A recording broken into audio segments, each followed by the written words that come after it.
রাত তখন 2:15। চারপাশটা একদম নিথর নিস্তব্ধ। জানালার বাইরে হিমেল বাতাসটা যেন বারবার জানালার কাচের ওপর আছড়ে পড়ছে আর একটা কথাই বলতে চাইছে, তুমি কে? তুমি আসলে কার? রুমের আয়নাটার সামনে দাঁড়িয়ে আছে সামিয়া, সোশ্যাল মিডিয়ায় যার লাখো অনুসারী, যার এক একটা ছবির নিচে প্রশংসার বন্যা বয়ে যায়। গ্ল্যামার, স্টাইল আর আধুনিকতার এক মূর্ত প্রতীক সে। তার খোলা চুলের ঢেউ আর দামি প্রসাধনীর আস্তরণ তাকে এক অন্য জগতের রাজকন্যা বানিয়ে রেখেছে। কিন্তু আজ রাতের এই নিস্তব্ধতায় সেই রাজকন্যার মুকুটটা যেন ভীষণ ভারী ঠেকছে। সামিয়া নিজের প্রতিবিম্বের দিকে স্থির হয়ে তাকিয়ে আছে, কিন্তু অদ্ভুত ব্যাপার, সে নিজের চোখের দিকে তাকাতে পারছে না। আয়নায় যে মেয়েটিকে দেখা যাচ্ছে তার ঠোঁটে দামি লিপস্টিক, চোখে আইলাইনারের সূক্ষ্ম টান, কিন্তু সেই চোখের গভীরে এক অসীম ক্লান্তি। হঠাৎ তার ফোনের স্ক্রিনটা নীল আলোয় জ্বলে উঠল। তার ইনবক্সের নোটিফিকেশন, নীল টিক দেওয়া বড় বড় ব্যবসায়ী আর নামি দামি সিনেমা প্রডিউসারদের মেসেজে ইনবক্স ঠাসা। কেউ কয়েক লাখ টাকার চেক সাইন করার প্রলোভন দিচ্ছে, কেউ বড় মুভির প্রধান চরিত্রের অফার দিচ্ছে। কিন্তু বিনিময়ে তারা কি চায়? সেই কুৎসিত প্রস্তাবগুলো সামিয়ার চোখের সামনে এক একটা তপ্ত শলাকার মতো বিঁধছে। সামিয়া ড্রেসিং টেবিলের ওপর রাখা সেই দামি লিপস্টিক আর মেকআপ ব্রাশগুলোর দিকে তাকালো। সে ভাবছে, এই মেকআপের আস্তরণের নিচে তার আসল চেহারাটা কি সে নিজেই ভুলে যাচ্ছে? এই যে তথাকথিত স্বাধীনতা, খোলা চুলে হাজারটা মানুষের নজর কেড়ে নেওয়া, হাজারটা লোলুপ দৃষ্টির সামনে নিজেকে মেলে ধরা, এটা কি সত্যিই স্বাধীনতা, নাকি নিজেকে একদল নেকড়ের সামনে খুব সস্তা করে বিলিয়ে দেওয়া? নিজের শরীরকে পণ বানিয়ে এই যে কেরিয়ার গড়া, এর শেষ কোথায়? সামিয়া ছিল গ্ল্যামার জগতের এক উজ্জ্বল নক্ষত্র, কিন্তু এই উজ্জ্বলতার আড়ালে ছিল এক বিভৎস পঙ্কিল অন্ধকার। মানুষ তাকে স্ক্রিনে দেখে হাততালি দিত, কিন্তু তার ইনবক্সের গল্প ছিল ভিন্ন। সেখানে শত শত অচেনা দর্শক আর পরিচিত ব্যবসায়ীরা তাকে এক ভোগ্য বস্তু হিসেবে দেখার লালসায় মত্ত থাকত। তাকে প্রতিনিয়ত তার মেন্টররা বোঝাত, সামিয়া, তুমি একজন সেলিব্রিটি, লোকে তোমাকে দেখবে বলেই তুমি এখানে, মানুষকে খুশি রাখাই তোমার কাজ। তোমার শরীর আর সৌন্দর্য যদি আগলে রাখো, তবে এই কেরিয়ার তাসের ঘরের মতো ভেঙে পড়বে। আধুনিক হও সামিয়া। সামিয়া বুঝতে পারছিল সে এক ভয়ঙ্কর চোরাবালিতে আটকে গেছে, যেখানে কেরিয়ার বাঁচাতে হলে নিজের আত্মসম্মান আর অস্তিত্বকে তিল তিল করে বিকিয়ে দিতে হয়। সমাজের চোখে সে সফল, তার পেছনে দামি গাড়ি, হাতে দামি ব্র্যান্ডের ব্যাগ, কিন্তু নিজের আয়নার সামনে সে ছিল এক সস্তা পণ্য ছাড়া আর কিছুই না। এই নিঃসঙ্গ মুহূর্তে সামিয়ার মনে পড়ল তার মায়ের কথা। ছোটবেলায় মা মারা যাওয়ার পর সামিয়া বড্ড একা হয়ে গিয়েছিল। বড় হয়েছে এক কঠিন প্রতিযোগিতার মাঝে। মায়ের সেই মমতা ভরা শাসনের অভাব সে প্রতিনিয়ত অনুভব করত। মা সবসময় বলতেন, মারে, দুনিয়ার মানুষ তোকে তোর চেহারা দিয়ে বিচার করবে, কিন্তু আল্লাহ তোকে বিচার করবেন তোর আমল দিয়ে। নিজের সম্মান বিসর্জন দিয়ে কখনো বড় হওয়ার স্বপ্ন দেখিস না। আজ সেই মা নেই, আর সামিয়া যেন সম্মানের সেই শেষ সীমানাটাও হারিয়ে ফেলছে। সে ভাবছে, মা কি আজ তাকে দেখলে চিনতে পারতেন? সিদ্ধান্ত নেওয়াটা সামিয়ার জন্য মোটেও সহজ ছিল না।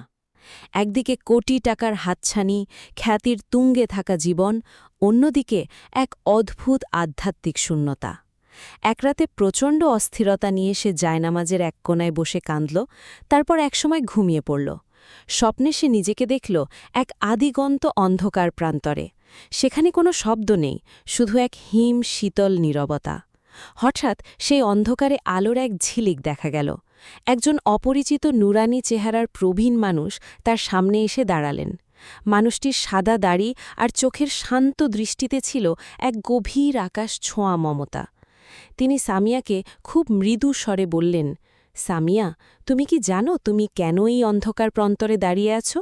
এই দুনিয়ার চাকচিক্য তোমাকে অন্ধ করে ফেলেছে, কিন্তু তুমি অনেক ভাগ্যবতী, কারণ তোমার মা, তোমার সেই মা ছোটবেলায় মারা যাওয়ার আগে, শেষ নিঃশ্বাস ত্যাগের আগে আল্লাহর কাছে হাত তুলে তোমার জন্য হেদায়েতের দোয়া করেছিলেন।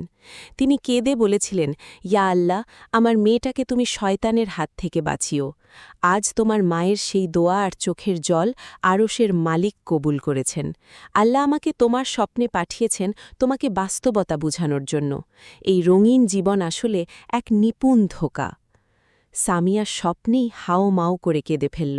সে অনুভব করল তার মৃত মায়ের আত্মার শান্তি যেন তাকে চারপাশ থেকে জড়িয়ে ধরছে।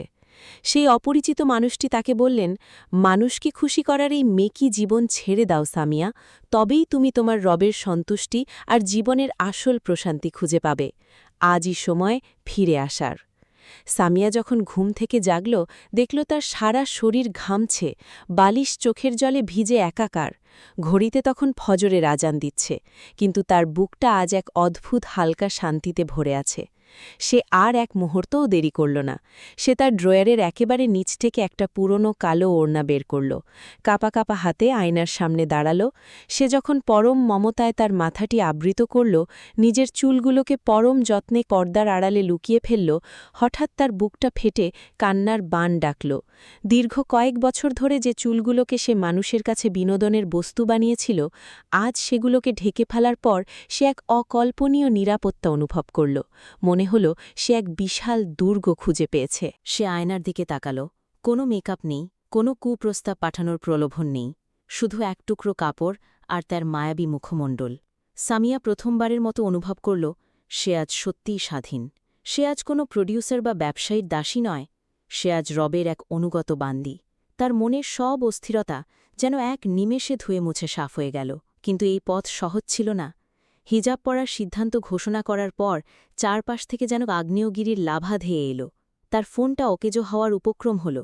বড় বড় কোম্পানির কন্ট্যাক্টগুলো বাতিল হয়ে গেল। তার ম্যানেজার চিৎকার করে বলল, তুমি কি পাগল হয়েছ সামিয়া? তোমার ক্যারিয়ার ধূলিস্যাৎ হয়ে যাবে। বন্ধুরা হাসাহাসি করে বলল, ক্যারিয়ার তো শেষ করলে, এবার রাস্তায় বসে খাবে কি? আধুনিকতার যুগে এসব কি সং সেজেছ? তার ইনবক্সে এখন আর মুভির অফার আসে না, আসে একগাদা গালি আর বিদ্রুপ। একসময়ের ভক্তরা তাকে নিয়ে ট্রোল করতে শুরু করল, কিন্তু সামিয়া আজ হিমালয়ের মতো অটল। কারণ সে জানে সেই অলৌকিক স্বপ্নের বার্তা সত্য।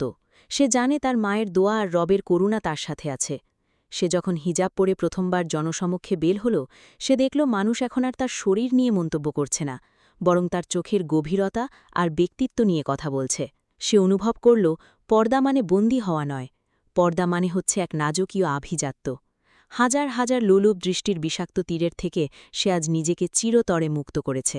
প্রিয় বোন আমার, যারা আজ এই ভিডিওটি শুনছেন, আপনি হয়তো গ্ল্যামারের মোহে পড়ে ভাবছেন পর্দা আপনাকে পিছিয়ে দেবে, হয়তো ভাবছেন হিজাব পরলে আপনাকে মানাবে না বা আপনার ক্যারিয়ার নষ্ট হয়ে যাবে। কিন্তু একবার সামিয়ার মতো করে নিজের আত্মার কাছে প্রশ্ন করুন তো, যাদেরকে খুশি করার জন্য আপনি আপনার সৌন্দর্য বিলিয়ে দিচ্ছেন, তারা কি আপনার বিপদে পাশে থাকবে? তারা কি কবরে আপনার সঙ্গী হবে? আপনার এই অমূল্য সৌন্দর্য কি কেবল সস্তা প্রশংসার জন্য, নাকি আপনার রবের দেওয়া এক পবিত্র আমানত? যারা ভাবছেন এখনও বয়স কম, পরেই হিজাব ধরব, তারা কি গ্যারেন্টি দিতে পারেন যে আজ রাতেই আপনার জীবনের শেষ আজান হবে না? সব শেষে একটি প্রশ্ন আপনার বিবেকের কাছে রেখে যেতে চাই। একবার চোখ বন্ধ করে সেই নিভৃত মুহূর্তটির কথা ভাবুন, যখন আপনাকে সাদা কাফনে জড়িয়ে কবরের সেই অন্ধকার ঘরে রাখা হবে, যখন ওপর থেকে মাটির আস্তরণ দেওয়া হবে। সেদিন আপনার সাথে কোনটি যাবে? আপনার সেই গ্ল্যামারাস ক্যারিয়ার, দামি আইফোন বা মেকআপ কিট, নাকি আপনার রবের দেওয়া সেই পর্দার বিধান পালন করার নেকি? কবরে আপনার ফ্যান ফলোয়ার্সরা কমেন্ট করতে আসবে না, আসবে না সেই সুবিধাবাদী মানুষগুলো যারা আপনাকে নগ্ন দেখতে চেয়েছিল। সেদিন আপনি থাকবেন একা। আপনার আমলনামা থাকবে আপনার সামনে। আপনার মায়ের দোয়া বা আপনার নিজের এক মুহূর্তের তওবা হয়তো আজ আপনার হেদায়েতের উসিলা হতে পারে। আজ কি সেই শুভদিন নয় যখন আপনি আপনার দয়াময় রবের দিকে ফিরে আসবেন? অবাধ্যতার এই পঙ্কিল অন্ধকার কি এখনও আপনার মনকে বিষিয়ে তোলেনি? ফিরে আসুন হিজাবের নূরে, ফিরে আসুন রবের ছায়াতলে। শান্তি কেবল সেখানেই। আল্লাহ আমাদের সবাইকে সিরাতুল মুস্তাকিমে চলার তাওফিক দান করুন। আমিন।